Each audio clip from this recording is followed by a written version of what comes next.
Well, hi everybody. My name is Haehnel, and I'm a longtime resident of Hartford, Vermont. And I have here with me today my friend and former colleague at Hartford High School, Paul Keane, who is running for the Vermont legislature.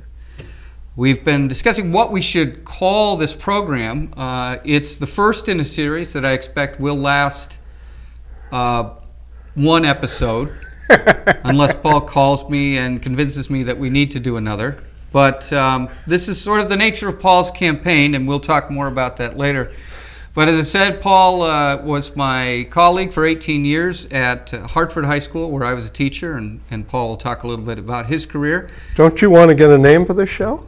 I would love to get a name for the show and for Paul's campaign. Paul was inspired by the Spread Fred campaign. Those of you may be familiar with that from years ago.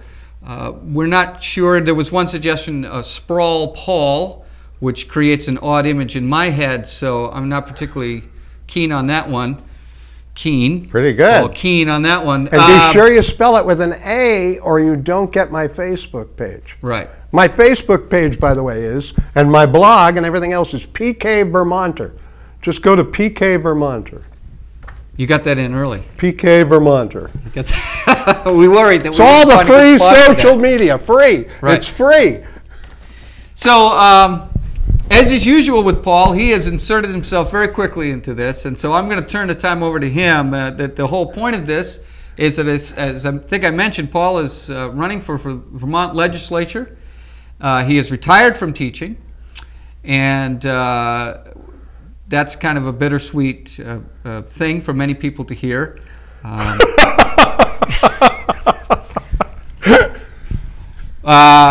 And so I'm here to help facilitate this campaign. So, Paul, why don't you start by telling us a little bit about yourself, just generally, who is Paul Keane? What's something about your background to get us started? Well, I mean, I've lived in Hartford now 27 years. 26 years. I spent a year teaching at Whitcomb High at Bethel.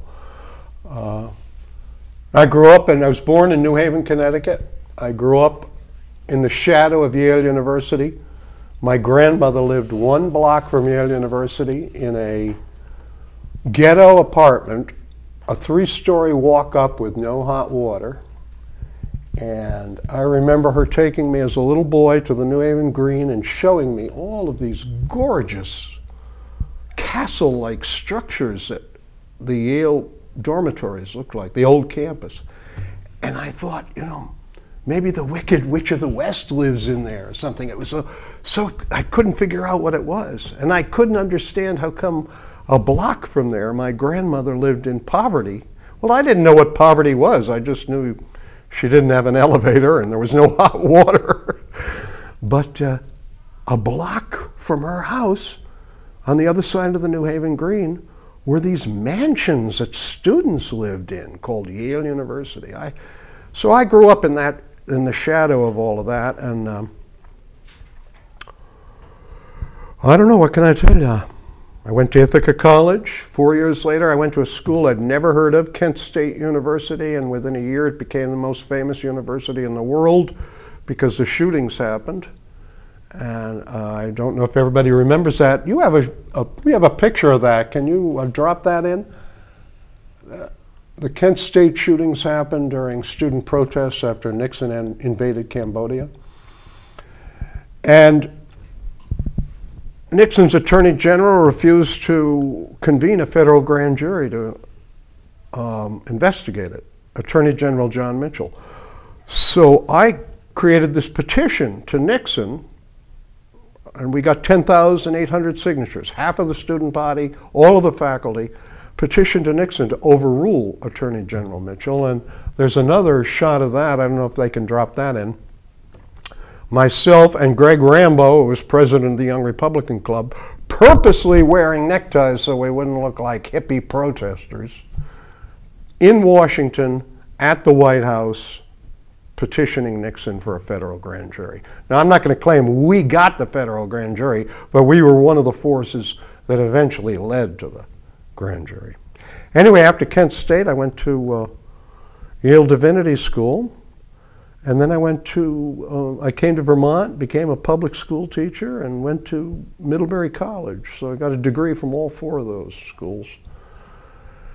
And I want to say, you know, it's very satisfying. I just ended 25 years of teaching, and I have had a unique opportunity to get to understand the voters of Hartford, because I have spent 150 hours in a classroom with 3,000 of their children.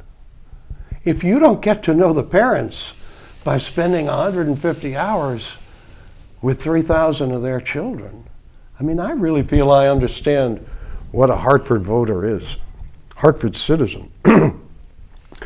So I'm very,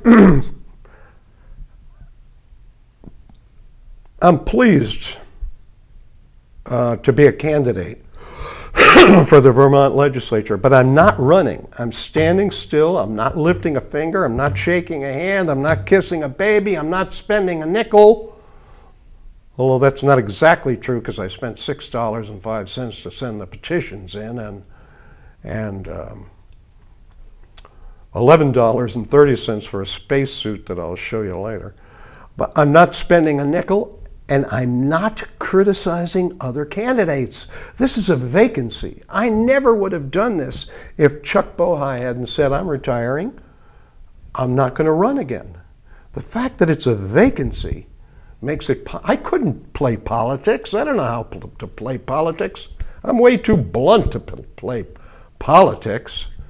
But the fact that it's a vacancy makes it possible for me to put my name in, use social media.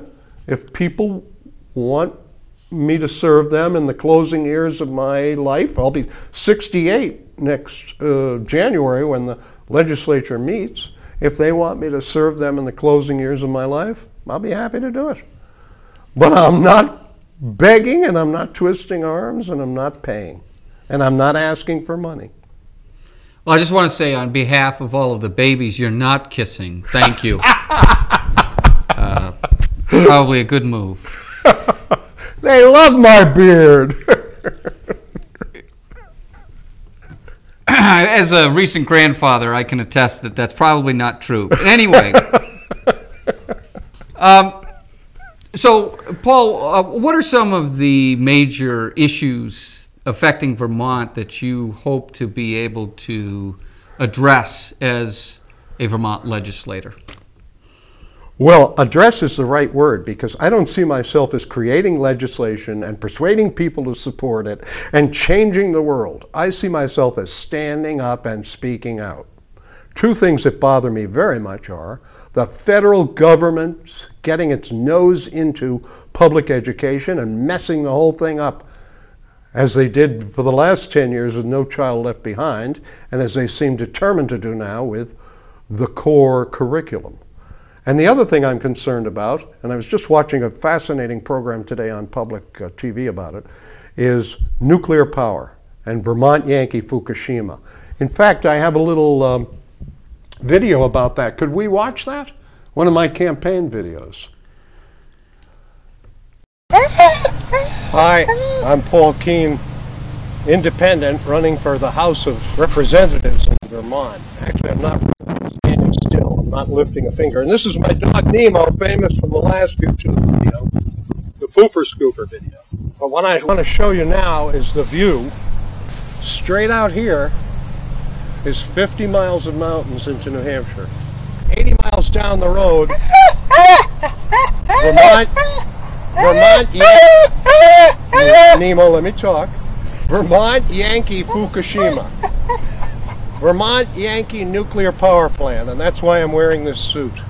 And if there is a severe nuclear accident in Vernon, Vermont, the 100 miles above it, including Dartmouth College, including all of my 3,000 students' homes, for 50 to 100 years, the land will be uninhabitable.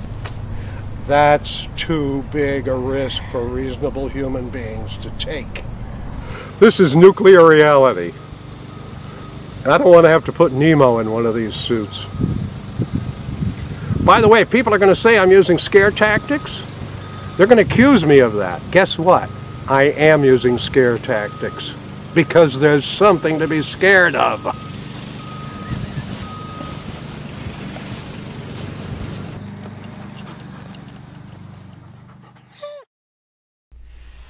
Well, in the name of full disclosure, I just want to say that my son filmed Paul doing that video and edited it and so on, and also did Paul's first video that Which kind of will introduced his campaign, which I think we can watch. We can take a look at that later on.